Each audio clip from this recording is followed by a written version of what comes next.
Сәлем достар, сіздермен бірге Айзада.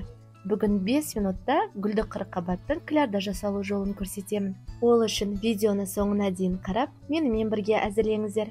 Алдымен бір орташа гүлді қырыққабатты салқын сумен жуып, кішкене бөліктерге бөліп аламыз. Келесі 1 шай қасық тұз қосылған қайнап тұрған суда 4 минут қайнатамыз.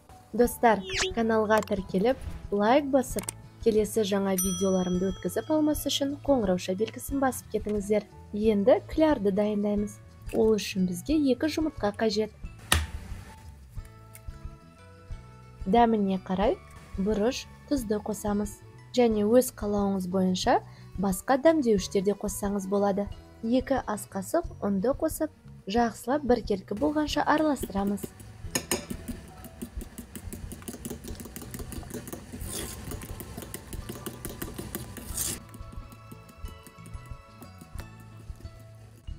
Төрт минут уақыт өткеннен кейін артық суынан арылтып шұңғыл ыдысқа саламыз.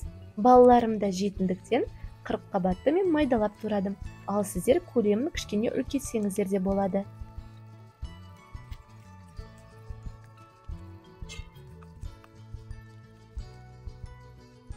Қамырдан қоспамызды, яғни клярды, суытылған гүлді қырыққабаттың үстінен құйып, жақсылап араластырамыз.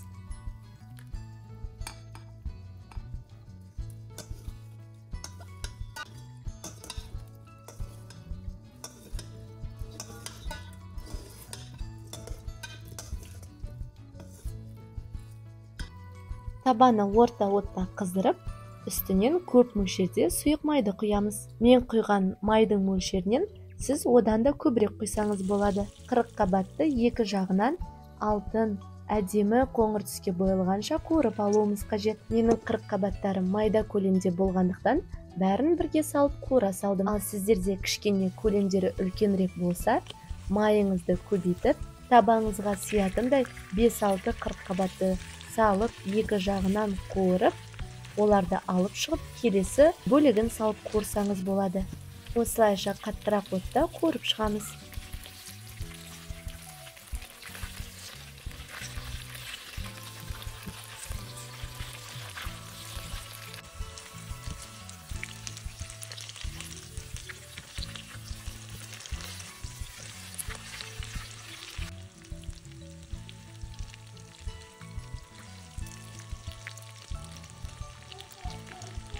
Дайын болған қырыққабатты артық майынан арылу үшін қағаз сүлгіге қоямыз.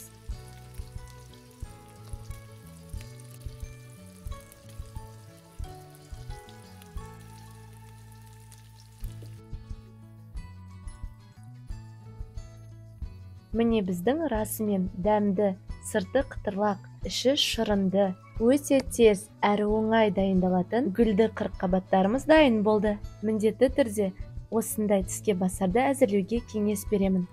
Каналға тіркеліп, лайк басып, келесі жаңа видеоларымды өткізіп алмас үшін қоңырауша белгісін басып, достарыңызбен бөлісе кетіңіздер. Аман сау болыңыздар.